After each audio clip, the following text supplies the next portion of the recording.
back to Candid Convos with Nurse E. I am Nurse E if you have not met me, and this is my very special guest.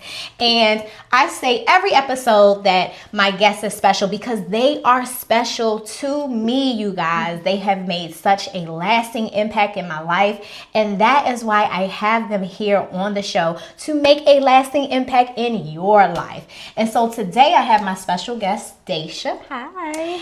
Say hello to the camera. People. Yes. And so she is coming from, where are you hailing from? In life? No, not in life.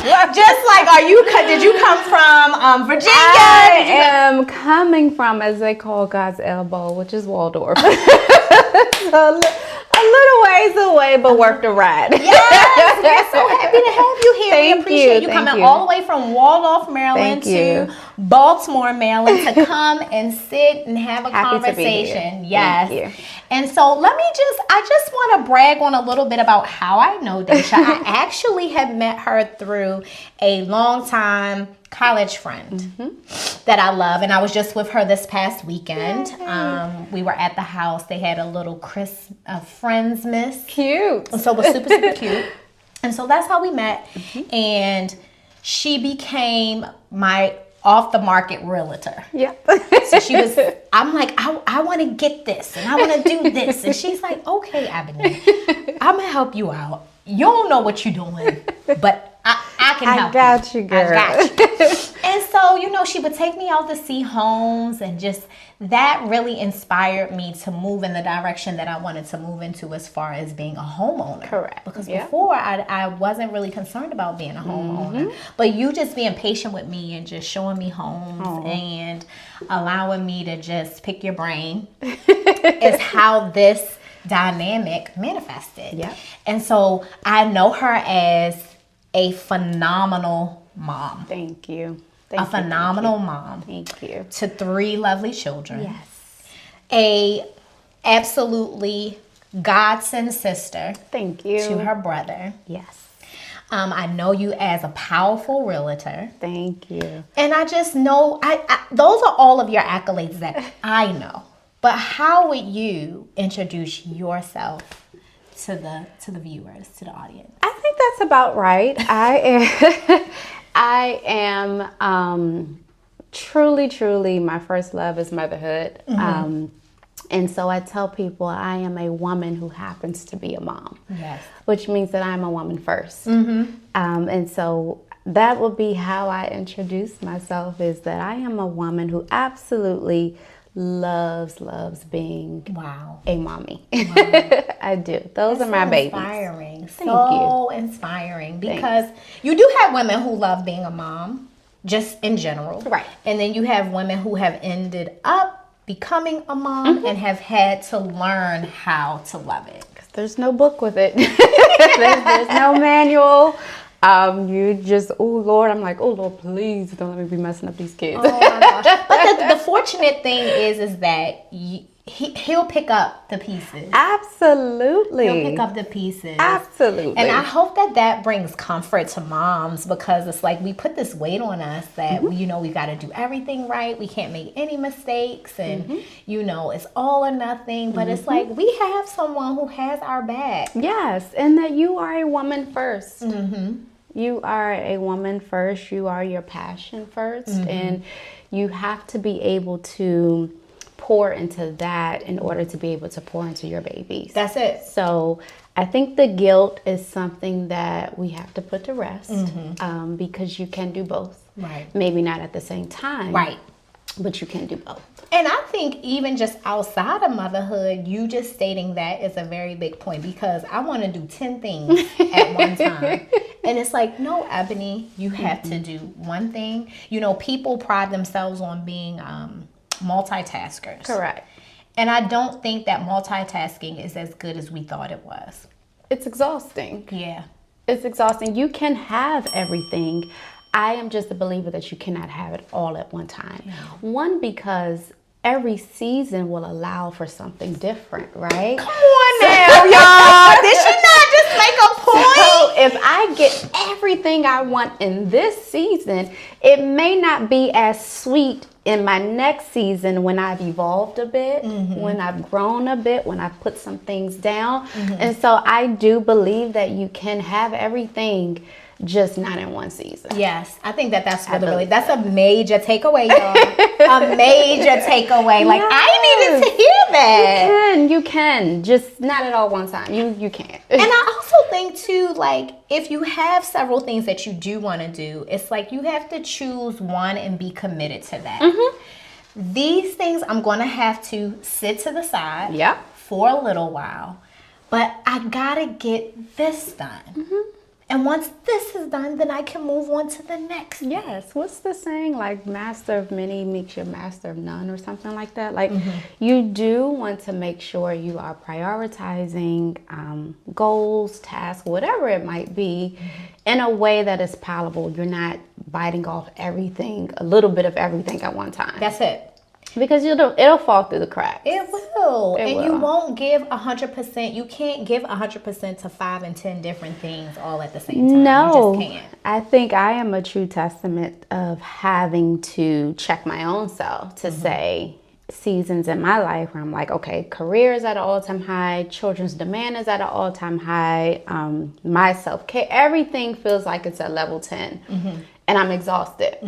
And so I've even had to learn to restructure my businesses to work for whatever season I'm in, kids scheduling, all of that, because again, it goes back to I am a woman first, and everything else comes behind it. Yes. So we've kind of already jumped into what we're going to talk about, but let me reel it in real quick. So I was describing you, and you said, I'm a mother first, but you didn't finish describing yourself, your accomplishments, your accolades. Do you know how to do that, or is it you feel uncomfortable doing it? I don't know if it's so much if I feel uncomfortable as much as it's just kind of who I am. I don't see things that I've accomplished as like a accolade. It's just like, you got to get it done. You got to get it done. You got to get it done. Celebrate your wins, but you get it done.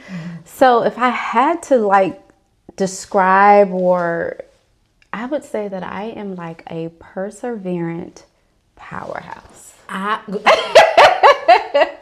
And the viewers, the audience is going to find out why. I would describe it simply as I am like a little gentle giant. I am, and I'm learning to be okay in that. Yeah. I think for so long I'm in like survival mode, and so I am learning to be okay with being this little gentle giant. Yeah, because you have to get through life, and what has been assigned to you, it doesn't change. No. So let's segue into that. The gentle giant, the perseverant gentle giant, I think describes you like to a T. And brings like tears to my eyes. Because that is going to allow us to talk about your journey. And the journey that we're going to talk about specifically is how DaChea has gotten to a point where it's time to take care of DaChea. Yes. And it's time to rest. Yes. And it's time to regroup. And it's time to start moving in a lane that she didn't know she could or wanted to, move Absolutely. in.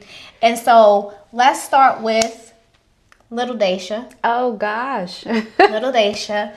And how you got into survival mode. Yes. That's what I want to know. How you got into survival mode. I usually ask like 50 questions in the beginning, but I will remember them. You don't. Okay. You will probably address everything once you start telling your story. Gotcha. But how you started in survival mode, what happened in life that made you realize you were in survival mode, and now what you are doing to get out of survival mode. Yes, is that fair? That's fair. Okay. Those are obtainable questions to respond to. So I was raised by a wonderful single mom. Yes.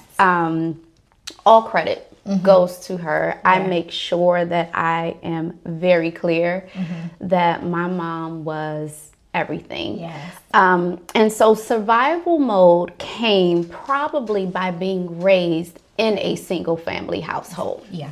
because I had to watch her take on roles and responsibility, carry masculine energy, sometimes feminine energy to get things done. Yeah. And so when it's just you and your mom, and I've had a wonderful village. My family is simply Yes. amazing. Chef's kiss. Yes. But yet they have to go home, right? And so when life is just DaChea and mommy, I saw things that probably little 7-year-old, little 14-year-old, even little 22-year-old DaChea still carried and carries. And so I would say that's where that survival mode started. And then it grew when I was 14 and my mother was diagnosed with metastatic breast cancer. She was 36 years old. Yeah. And that is when my entire life like flipped and turned upside down. Before, you had your struggles. Yeah. Single mom, still had a decent job making ends meet, but nothing that was too crazy. But when she got sick and she was diagnosed to live 5 years, thank God she lived 7. Yes. That is when everything for me kind of changed. I could say that's when I started to question like the relationship with God. My mother was a preacher. Right. And so while she's walking around here declaring life, I am 14 and mad. Yeah. How dare you? How dare you do such a thing to this beautiful person? And at the time, my little brother was 6 months. Oh, okay. So I'm 14, he's 6 months, and mommy's diagnosed with this life-changing disease that at the time they had no cure. Now they have like pills to slow it down and everything. And so watching my mom fight for her life caused me to kind of hide a bit. Because I felt like whatever needs that I needed to be met were not important because we're fighting. Like everybody's fighting. Everybody. She's fighting. I'm fighting. I'm helping. My aunt, who is simply amazing, was like the dad in my house. We call her Ben. That was my mom's Ben. And I remember, I think I might have been between 18. I was like 18 or maybe 20. She gave to me around my birthday like a pile of documents that were all of the stuff she had been collecting, doctor's notes, because she was the stand-in dad for my house. And it was almost like a rite of passage. Wow. Like, here, baby. Now it's your turn. Wow. And while she never left my side, I don't think that moment was pivotal for me, because I think while a lot of my friends were able to be kids and be young adults, for me, it was, I'm a caretaker. And so while my mom's cancer did go into remission at some point, ultimately, she passed away. And I think that night that she passed away changed everything. I became an instant parent. I think I was 21, 22, 7 years. 20, and my brother was 7 at the time. And so I literally within 24 hours had to become an adult. Right. Like For real. fast. Yeah. And so that survival mode, that young lady that is trying to figure things out, I am grieving. Right. I am trying to raise my brother and handling his grief. All of that gets pretty lost in the shuffle for me as an individual, as a woman, as someone that's not prepared to lose their mom. Yeah. And so that is, I carried 14-year-old DaChea and 21-year-old DaChea all the way till today. And the top of 2024, it was almost like God was like, okay, all right, little girl, since you think you've grown, I'm going to show you how grown you are. Those two spaces in your life can no longer serve you. They have gotten you this far. And in order for you to really see my glory, I need you to let them go. I need you to be okay with knowing that you are safe. You can rest. Yeah. There is no need to fight with yourself Right. is done. All is well. Yeah. And so I am now in this season of being okay with resting. Yeah. I am okay with saying no. Yeah. I'm okay with unraveling, because for so long I don't want to unravel, Right. because then I lose control. Right. I don't know what that looks like. That means Yeah. I have to be vulnerable. I Yeah. have to show up like raw. Right. I'm like, oh, I don't want to do that. That's too Right. much. I got this far. I've been Right. successful in businesses. I've had, my kids are great. School is great. Right. Why do I have to do that? And I think it's just God's way of saying, okay, but I need you to really rest. You've Yeah. carried it way too long. Yeah. And so, yeah, I am learning to rest. Resting is, while in the physical it's quiet, and the mental is very loud. Oh my God. Yeah. Because now I can hear everything that I have suppressed. And so it's loud. What does that sound like? I think that was such a profound point. Like, and I think that that's where the Lord wants us. He wants this. Yeah, yes. Because if he has this, then these two things can work connect together. And I think we don't realize how much, when we carry emotional trauma, this was something you couldn't even control. Okay, it was nothing you can control. But when we carry emotional trauma, when we carry emotional baggage, when we carry emotional stress, we can't hear him, and it affects our intimacy with him. Yes. Because, and I think the intimacy looks like bitterness. It looks like resentment. It looks like, you're supposed to be my father, but this happened. It looks like anger. Yeah, it looks like a huge betrayal. I remember a point where I was just like, I'm not saying grace. I'm not I'm not doing anything remotely reverent to this being that I was raised to honor, and that I was raised to think that loves me unconditionally. Right. How dare you? Like, Right. what? Right. And it took me going through a lot of my own personal ups and downs to know that life is going to life. And everything is not always God, like something. I think we put this thing like everything. My mother's cancer, God knows if she would have survived, I don't think I would be sitting here with you today. I think I needed to have those trials and those things to show and to prove that God is real. Yes. Yeah. Because if not, I would still be living off of my mother's prayers. Yeah. Like I would not have pushed myself to really grow and like, who am I? Who am I in this realm? Who am I depending on God? And so it was a bitter experience. Yeah. The past 10 years have just been one thing after another, and I'm like, this is crazy. Like, how do we rest? Right. And so I could understand how your intimacy and your relationship with God can be tarnished a bit through your personal experiences. Yeah. But he has to have those, he has to allow those experiences for you to know him, like you mentioned, because you just said, had those things not happened over the past 10 years plus, because your mom's been gone for how long? Since 2011. So right, so that's 13 years. So yeah, 10 years plus. Yeah. You would still be riding off of. Oh yeah. Yeah. Girl, I would still be living at home. Because that was my girl. Right. That was my dog. So yeah, I don't think that I would be able to show up in the ways that I do in my life without having that very life-shaking turmoil. And grief does not have a start or end. I could be driving and I'm like, what is wrong with you? Girl, tears. And I'm like, what is happening here?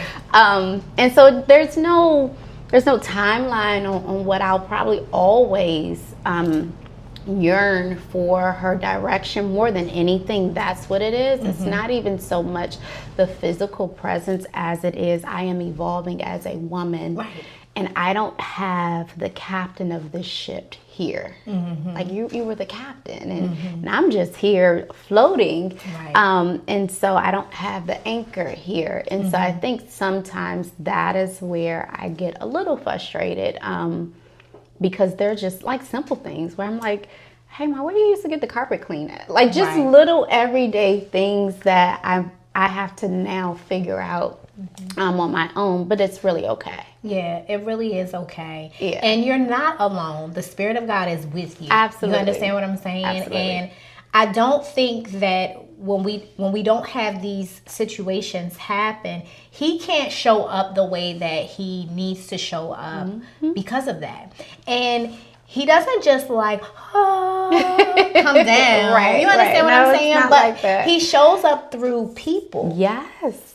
And so if you don't allow people in to love on you and to help give direction and to do all of those things, it just, you're just going to continue to just be floating. Yeah, and You know I what I think mean? that is something that in this season that I am at is learning to let people in. Because I could be in a room full of people and sometimes feel lonely because I do miss my mom in some aspects. But this season has required me to like speak up, say what you need. You don't have to carry all this by yourself. What are you doing? Like, what do you need help with? Or even if you don't need help, hey, do you just want to hang out? Like, what is it? And I am learning to sometimes just slow down and say, DaChea, what do you need? Yeah. And how those that you are expressing your needs to, how are they responding? Oh my goodness. So in the way that I would expect them to, but I think oftentimes we talk ourselves out of asking for help because we feel like we're a burden or we have it figured out. And just because you have it figured out doesn't mean you have to do it by yourself. Exactly. And so, as I said, my village is top tier. Yeah. And I think that we also, people who can be there for you during this time. I don't even feel like it's during this time. I think just in doing life with you. During this phase of life. Yeah. You don't know if they've been praying and saying, you know, Lord, I really want to be available for my friends. I really want to be available for my family. I really want to be available for you to use me to be a conduit, to be a vessel for whoever needs me. And so when we don't open up our mouths, I think that's how we miss out on a lot of blessings. Absolutely. Absolutely. Like you have to be able to, what is it? You have not because you ask not. Exactly. And you have to be able to do it and know that if the person cares, it's coming from love, you know? So I'm learning that it is sometimes uncomfortable. I was just telling my brother that not long ago. I was like, whoa, it takes me a long time to ask for help. And it doesn't mean that, you know, I'm sitting with my hands folded. Oh, I can do it by myself. But I think in my mind, I've been so used to figuring and putting the pieces together that it's unfamiliar when someone takes it off my plate. Oh my gosh. But when they take it off your plate, You're like, ooh. I didn't even know. It's a whole lot on my plate. I couldn't eat all that anyway. Yes. And so I am having to lean in, but that's also the season of rest for me is also a big sign of like vulnerability, which I'm not naturally. Like I have to. One calling my therapist, look, girl, this is what I got on my plate. Do you think and she's like, you need to ask. Right. Like, what are we doing here? That's it. So I'm using resources that are at my fingertips, such as therapy, my girlfriends who are amazing, to be able to push me past this place that I've been in for so long, this survival mode for so long. Yeah. And I wanted to also say, as far as like your circle and your people and asking as well, we look at asking as weak. But I had a girlfriend say to me, Ebony, like we just moved recently. Okay. Me and the hubby. I'll use this as an example. And I had asked my dad, well, no, actually, my mom volunteered his truck if we needed it. Okay. So we were just wrapping up things here so that we can go ahead on and move. And I had some big boxes that needed to be moved that wouldn't fit in my car. We had done the majority of the moving. Okay. And so just if we had the truck for this one trip, we could get the big boxes out the way. It wasn't necessary to go and buy and rent a U-Haul to move these couple of boxes. And so, you know, my mom's like, well, why didn't you get a U-Haul when she volunteered the car? And then my husband's like, we don't need any help. You know, we can fit it in here. You don't need to do that. And it's just, you also, when you have become accustomed to asking for help, it doesn't matter how big or small it looks like. It doesn't. Just ask for the help. And avoid people who will encourage you to shut down asking for help. That's because a big one. That was small.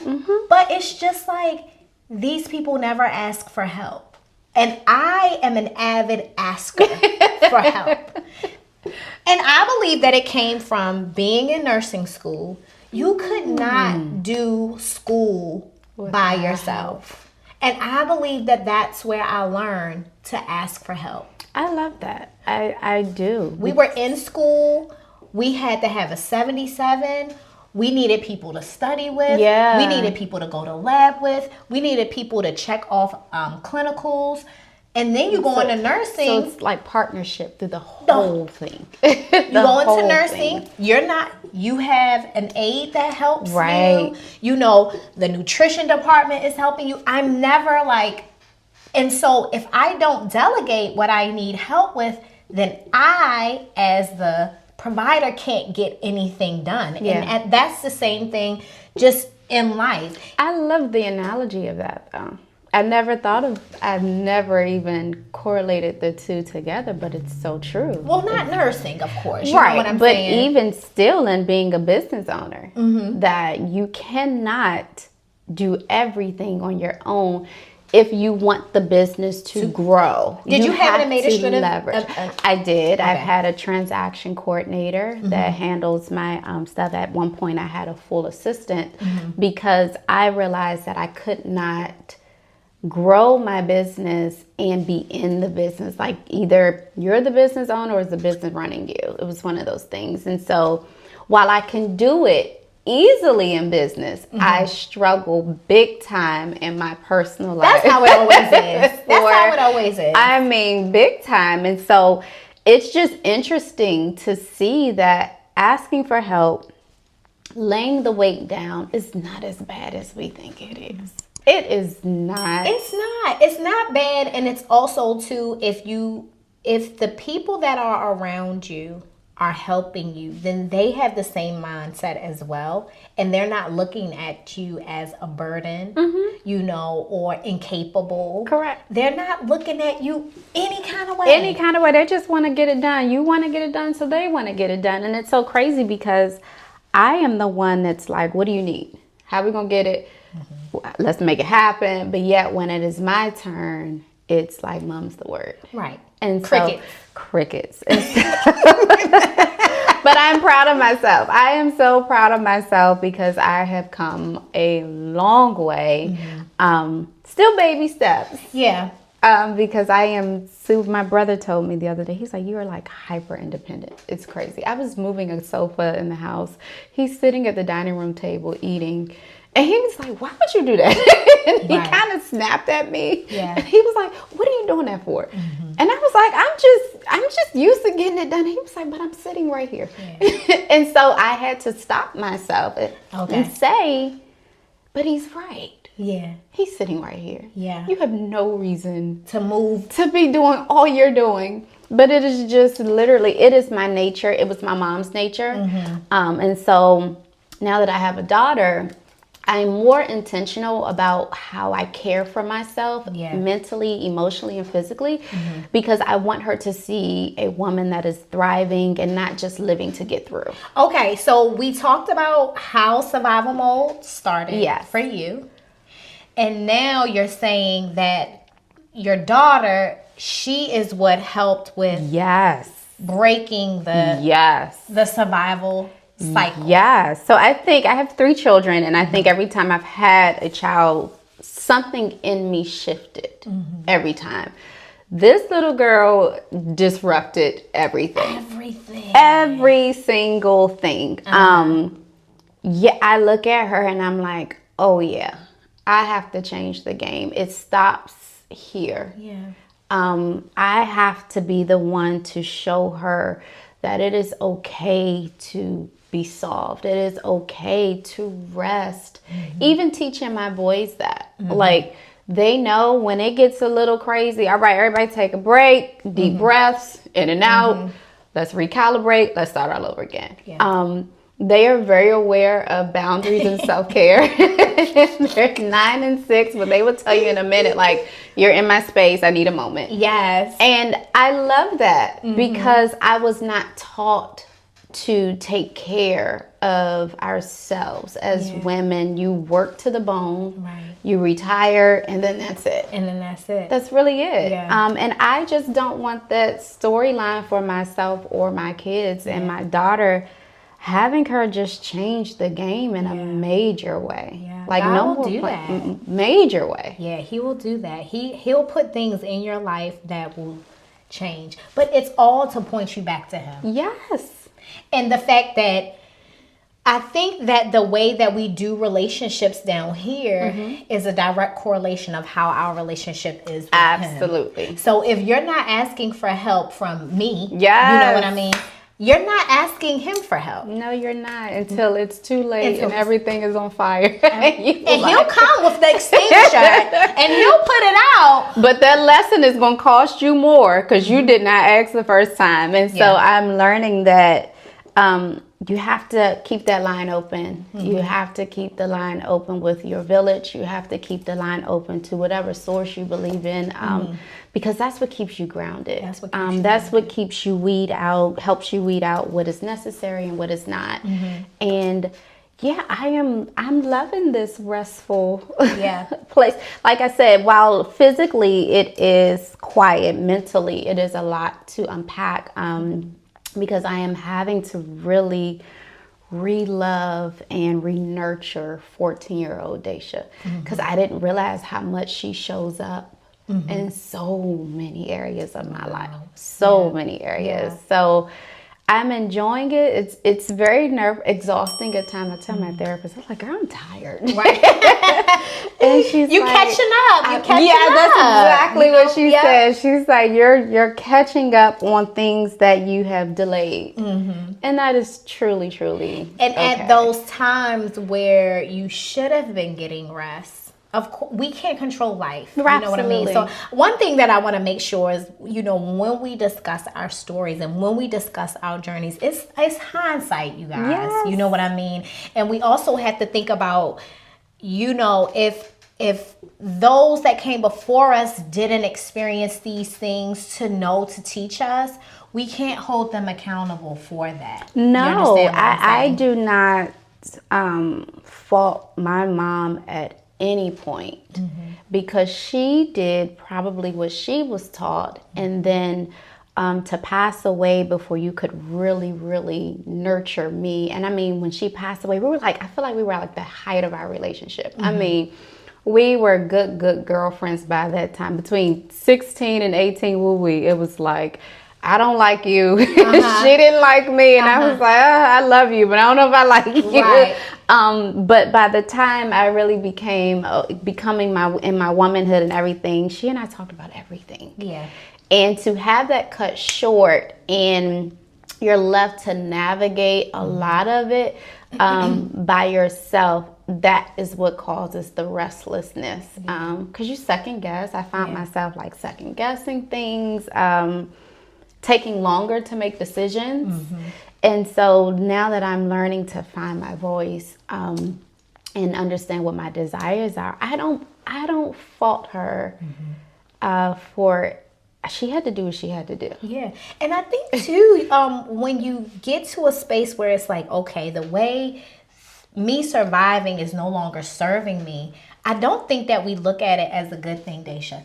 Let me say this. This is the reason why.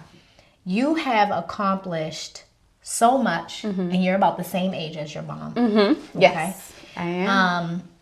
Wonderful job, side job, running your own business. You have your kids and everything like that. And it's like, survival mode no longer serves you because you don't need to survive. Yes, Eb. You don't, and you take that mode into places that are not fit for survival mode, and you delay your destiny because you're not equipped for that season. Yeah. And so I am learning that, like, you got to put it down. It's so funny. I was reading something the other day, and it was saying that babies start out with roughly 300 bones in their body. By the time you're an adult, we have about 206, which that alone tells me that even at the simplistic level of our body knows what to carry and what it does not. Ooh. You know, like just at the basic level, that by the time we become adults, we have just what our bodies need to function. And so I am realizing that there are certain emotional traits that I really don't need anymore. And I was taking them into places that, well, I'm like, man, why isn't anything flourishing here? Why? I'm planting the seeds, but why isn't? Because I'm not planting it on grounds that fit anymore.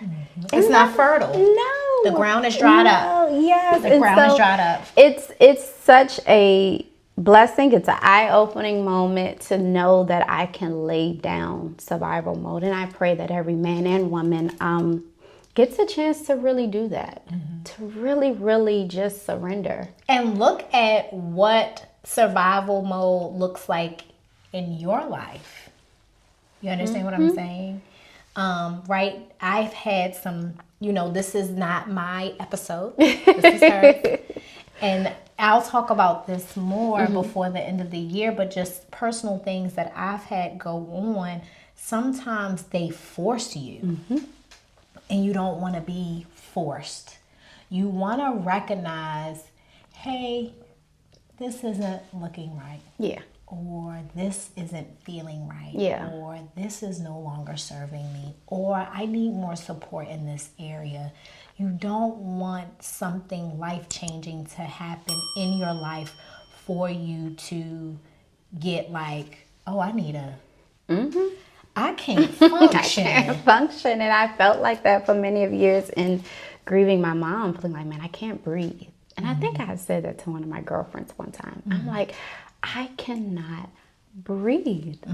Like, I'm breathing, but I'm like, I can't catch my breath. Yeah. I just cannot catch my breath. So it was like manifesting in the body? Not even so much in the body where I physically couldn't breathe. I just felt like I cannot, like, I'm taking but I cannot catch a break. Can't catch a break, can't catch my breath. And again, that also went back to me watering my relationship with God. And it's like, but you're depleted. Your spiritual cup is empty. Like, you're running around on E. You have all of these hats to wear, and you're not pouring back in, which means you're pouring on them empty too. Right. And that's not going to work. And so I think at the top of this year, it was just like literally something was just like, okay. Something's got to go. Baby. Yeah. Baby. Baby. Yeah. We got you this far. Again, like those emotional traits of that 14-year-old who lost her mom in about 45 minutes. That 21-year-old that's raising her brother, trying to kick off a business. All of it. We got you this far, sis. Yeah. And it was almost like 30-something-year-old me is like, okay, I need y'all to take a backseat. I'm the driver now. Right. And this is what we're going to do. And what we're going to do is, if we need to cry for 5 minutes, yes, we're going to cry. We're going to sit here and we're going to cry. And it's going to be okay. Yes. And if I need somebody, can you pick me up lunch? Yes. I'm going to ask somebody to pick me up lunch. So you just made a point about, having to raise your brother. And now you're here at this point, and he's in his 20s. Yes. Okay? He is. And so how is he showing up? He's a jewel. He is very, he's very meek. So you don't get a whole lot, and that might just be a guy, but you just don't get a whole lot of animation from him. But he has done so well with managing losing your mom at 7. I could not imagine. I look at my 9 and 6-year-old, and sometimes I do kind of do like a retro thing where it's like, whoa, I could not imagine not being here. Yeah. I could not imagine the weight he had to feel. I know what I felt, and I could not imagine it, but he has been such a jewel, junior in college, and it's so interesting because when I hear some of my girlfriends and some of the things they go through with their kids, it's like, oh, but I didn't go through that. Like I didn't have those crazy teenager spiraling moments. I try my best to keep a very open line of communication. We talk just about every day. And we talk about everything. Every single thing. And sometimes I'm like, okay.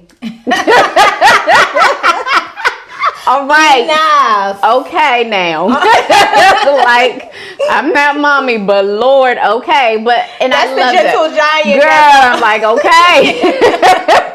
But I appreciate that. I am so blessed that I don't take it lightly. I tell them all the time, if I had to do it the exact same way, cried the exact same tears, the exact same uncertainty, I would do it all over again. All over again, I would. Now, how does he help you now in the season that you're in? He is always a big help. Okay. He was always a big help. I think it was just me. Okay. So even with the kid, when he's home, when he does come home, I'll watch the kids. Like, okay, because I'm like, hey, I need to run and do this. And then I'm anxious because I'm like, okay, I'll be back. He's like, Day, okay. Yeah, like, I got you. Like, it's cool. More than anything outside of the physical help, he has become my friend. Okay. And so he and I can talk. Some nights we are just, when he's home, we're just chopping it up, whether it's music, pop. How he helps me is he has really become my friend. Yes. And I know it's a thin line because I flip in mama mode real quick. Okay. Real quick. And then he's like, okay, she's not playing with me. Right. Stop. But how he has helped me heal, and I pray that I have done a little bit for him, is he is my dear friend. Yes. That's my road Now, dog. does he know that he is your friend? I believe so. Okay. I believe so. I am very vocal with him about the sacrifices that were made, about just myself as a woman raising you, and like I needed someone to raise me, and I'm trying to figure it out. Am I doing it right? I even not long ago said to him, I am so sorry if I dropped the ball in any way. I really, really am sorry. It's not intentional, because once I had my son, then you kind of get lost in the shuffle a little bit, and then I had another, and then and so I said to him not long ago, like, I'm sorry. How did he respond to that? He said to me, he's like, you didn't do anything wrong. Which, it's nice to hear, but I still want him to know that I'm still human. Right. And if I dropped it in any way, I am truly, truly sorry. Because I just want the best for you. And I think that that's what people need to hear. Yeah. Even if they don't really know how to necessarily receive it, because people are like, oh, you don't have to apologize, or you don't have to say thank you, or you don't have to, and it's like, no. I need to do this. Yeah. How you choose to receive it is something that's totally different. So true. But we need to accept, especially the good things that are given to us. Apologies, thank yous, an opportunity. You're also practicing vulnerability and transparency by letting him know, hey, if there was any way that I didn't show up, I'm sorry. Yeah. Because we have to do those things to make it a habit. Yeah. Because other than that, it won't be. We're so full of pride. We have such big egos. We're in survival mode. We just have all of these things that we come with, and so yeah, I had to say that, and he's like, "What? I mean, you didn't do anything." But I don't know. I just feel like I couldn't being put in such a fast-paced world so fast. I feel like maybe I did miss some cracks, and again, I am truly, and that does something for me because that also frees me of me feeling like maybe I wasn't good enough, or maybe I should have done this parenting thing different or whatever, it frees me also. Because there's no manual. No. There's no manual. And then it's like, every one of my kids are different. Yeah. And he wasn't, you didn't necessarily birth him. He was your brother. Yeah. So you also have to. That was a learning curve. That was a learning curve to go from literally big sister to, oh wait, she's like my mom. Like, I have to really listen to her, or I have to live with her. Like, right. That took some time for us. Adjust. Yeah, it took some time. I made it clear I'm not your mom. Right. Do not call me mom. Okay. Call me Day. If you ever felt the nudge to call me mom, I'm not going to tell you no, but I am not by any means. I can't even feel her stilettos. Right. I can't. Yeah. That is a big shoe to fill. Yeah. And so I wanted to keep my mom's memory very much so alive. Yes. And I want you to know that I am your sister. I love you like you are mine. Right. I do. I love that boy like I birthed him. But our mom still matters. Yeah. And so I was very conscious of that, not wanting to move in and erase her memory from what he had. It's only 7 years. Yeah, it was only 7 So no, you get all of that. Yeah. And whatever else our family, friends, and everyone else deposits when it comes to the memories, you're entitled to all of that. Yes. And I wanted to keep that. Yes. That's big. That's big. Yeah. Yeah. For Because sure. you knew her. Yeah. You knew her for 21 years. You know what I mean? She was your mom. And you knew the impact that she had on your life as your mom. But you didn't have to fill her shoes. You filled your shoes. Thank you. You filled your shoes, and he appreciated the shoes that you had to fill in order for him to be where he is now. He could be anywhere. Anywhere, girl. Doing anything. And he's a junior in college. Yeah, he's doing really, really well. Yeah, doing well. I'm So very proud.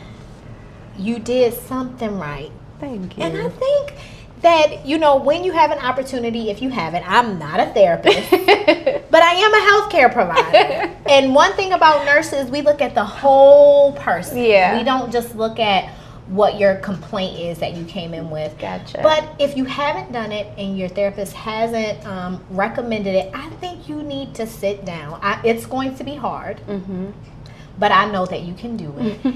And write down all the good things. So true, Abby. That you had. Girl, get off my street. Yes. Because just sitting here and talking to you, it's like I can. Yeah. But we can't really. And that's why at the beginning of the show, I have accolades for everyone, and they're just like, "Where you get that from? How you come up with that?" And it's like, "No, I see you. Yeah, you know what I mean. I know, and I don't know all the details of anybody's, story or their existence, just from what I see." Just from what I've experienced, I see happy kids. That means she doing something with motherhood. Right, you know what I'm saying? Thank you. I see a well put together woman. Attractive. All of these things, and You're thank you though. And that's true. Yeah. That we have to be okay with giving ourselves our flowers. Yeah, and because I'm learning. Yeah. It's slow, but and not that I don't want to. I think it's just when your head's down and you're doing what you have to do, you don't come up and look at everything you have accomplished. Yeah, you don't do that. You just don't. I think that that's a strategy of the enemy in the mind. Because they say that the mind is a battlefield. And so if he can keep you, I'm sad because my mom isn't here. I'm depressed because of this. I was in survival mode. Because you can list off all the... For sure. But when it's time to list off, well, I raised my brother and this is what he's doing. You know what I mean? I raised these kids, Yes. I've gotten promotions at work. I've started a business. Yes. I've done all of these things. So it's we always have the cons outweighing the pros. Absolutely. And the pros really should be outweighing the cons because you're here another day. Yes. To accomplish something else. Something. Yeah. Something. And that in itself is more than enough. Yep. Is to make it another day which means there's another set of goals. There's another moment of rest that you can take. Yes. For sure. And I was in the shower and I was thinking about our conversation that we were going to have today. And I thought what came to mind was RIP, rest in peace. And so, of course, you know, that is often with someone who has passed away. But we have to rest in peace. Yes. Now. You have to. Yeah. It is so imperative, and it feels so good. It does. It feels so good to be restful mentally, emotional, and it takes time. You know, it takes a lot of time. It takes a lot of self-reflection, but it is worth the cost. It is. It's so worth it to just be at peace. Be at peace. Be at peace. In the midst of everything going on, because all of those things don't, all of life doesn't stop for you to ground yourself. No. You know, you have to take the opportunity to say, hey, I'm going to take a step back from life. You're going to keep living life. You know, you're going to show up for work and your responsibilities and all of those things. But hey, I may not have to show up for this social event because I got to take some time to rest in peace. And that is the joy of setting your boundaries, knowing when you're at capacity, and really honoring yourself when you're at capacity to say, hey, I need a little moment. So, speaking of capacity, you run a business. Yes. And so you're going to take some time away. And how do you feel about that? What does that look like? Oh, gosh. So when I made the decision to kind of just take a little break, I cried. Okay. Oh, my goodness. Cried.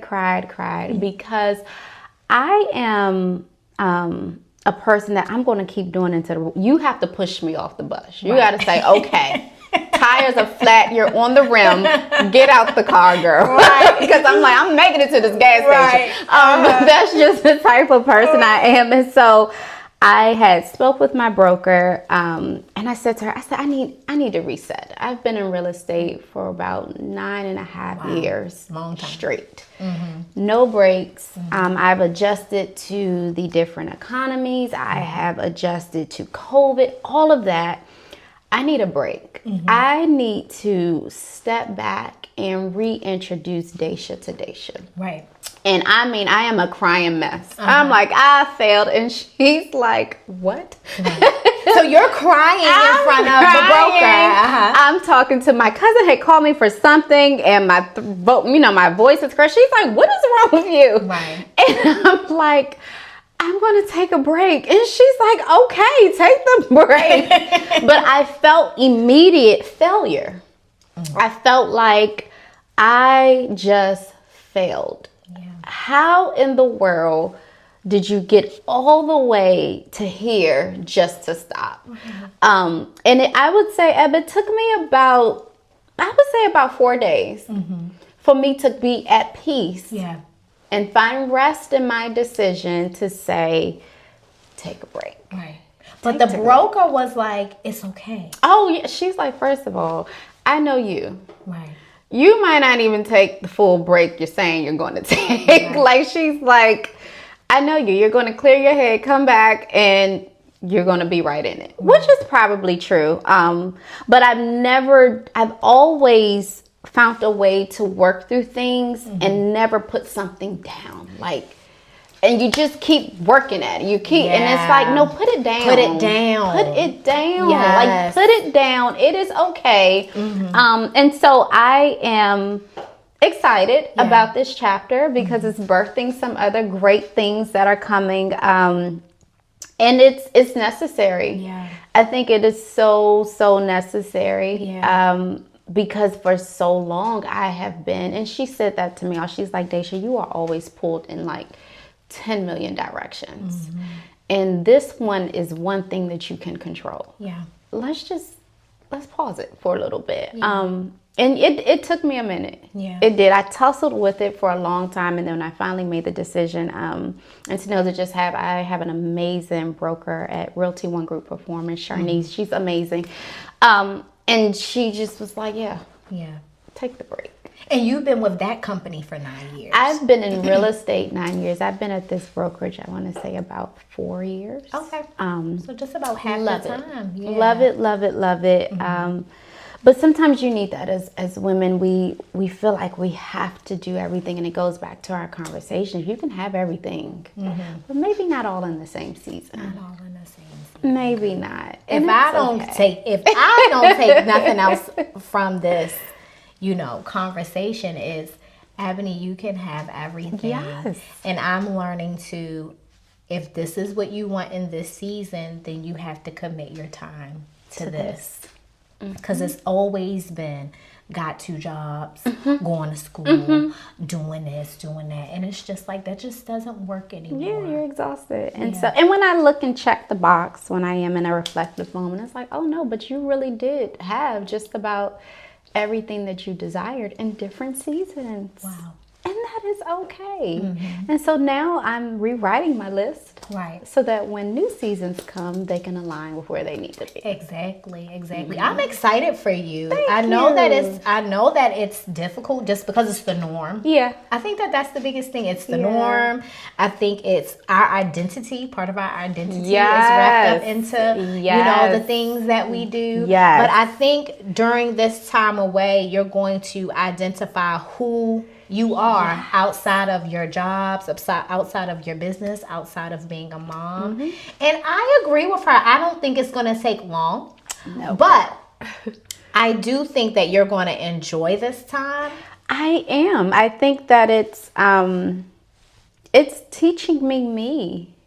Because like you said, we wrap ourselves up in so many titles that it's almost as if the person that you really are at your core is covered up with so much stuff. Exactly. And so now it's like, okay, let me take this coat off. Right. Let me take this one off. Oh, wait, I gotta take this off. I gotta get the sweat off. I gotta take all this off. And so I am finally taking off a lot of the coats that I have been wearing, and I am excited. Yeah. I think truly excited. And I think you're going to, this phoenix that is rising up, is going to be such a blessing. Thank you. Because you've already been a blessing to so many people. Thank you. But I think this type of blessing, it's like, shoot, everybody going to get some of this kind of blessing because it's to the core going to be you. It is. And so you're going to be blessed. The kids are going to be blessed. Thank you. Brother, family, everybody that touches you. Yeah, this is me. This is me, and I am unapologetically, I am okay with that. Yeah. So unapologetically, I'm okay. Yeah. With this. This is me. I had to go through losing my mom. I think being raised in a single parent house, all of that made me who I am. Yeah. And so if I had to do it all over again, I would. You would? All over. Because if it's not that, it would have been something else. Oh, child, and I don't want nothing else. No. You want what's been given. What was given. What was given to me. Oh, nothing else. Yeah. I would do it all over again. I really would. I just want to thank you for taking us through your, I call it, I said story, journey, testimony, because they're all, it's all in one. And so I just want to thank you for just bringing us all the way full circle. You have some new things that are on the horizon. Yes. It's not, set in stone, but what can we expect from this new birth with DaChea that will come about? So I am the co-founder of a new initiative that my cousin and I are launching, and the goal of it is to be able to help women rest physically, mentally, and emotionally. And so we got a little bit of yoga, a little bit of stretch therapy, some journaling techniques, all the things health and wellness, and really encouraging women to take the rest, take the time to reconnect with yourself. And so, yes, be on the lookout. Yes. you know, I will be calling you because I have some really, really, really great things coming in 2025. Yes. And so don't want to overshare. Yes. Don't overshare. You know, I was told by our pastor, like, when overshare, something is in its infancy, protect it. Yes. But we do want to know, like, okay, this story, this journey, this testimony, it's not going to waste. No, by no means. Yes. No, by no means. I call this is my From Gloom to Glory story. Yes. I love it. From Gloom to Glory story. We might have to title it that. This is From Gloom to Glory, and I am so happy to be here. And I'm happy that God chose me for it. Yes. So happy about that. He didn't make a mistake. Not at all. He didn't make a mistake. Nothing that happens in our life is a mistake. It is to point us and everyone else to Him. That's right. Yep. So we have that coming down the pike, and she likely has some other things as well that she's kind of keeping in its infancy. But we appreciate that, and so I want to thank you. Thank you, Eb. I love you. Yes, I love you too dearly. Thank you for coming. And so I want you guys to know that I appreciate you all. You were designed. You are marvelously and fearfully made. There is a purpose that is attached to your life. And I hope that in this episode, you see how your story can impact someone else in a mighty way. So go and live this day. Live the rest of this year into the new year on purpose. And we will see you next time. Bye.